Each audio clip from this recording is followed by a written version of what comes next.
रोज काही ना काहीतरी डोक्याला ताप हा असतोच. काय झालं ते पुढे सांगते. त्याआधी माझं रुटीन शेअर करते. सकाळ सकाळी उपाशीपोटी पाणी पिऊन कामाला लागले. सगळा स्वयंपाक करून घेतला आणि टिफिन पॅक केला.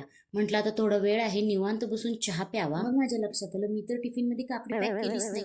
मग चहा बाजूला ठेवून पहिला ते काम केलं. मग मस्त चहा पिऊन घेतला. घरातला सगळा बाजार संपलेला म्हणून डीमार्टला जायचं होतं आणि लास्ट व्हिडिओमध्ये तुम्ही बघितलं असाल मी वीकेंडला गेलेले, त्यामुळे खूप गर्दी होती.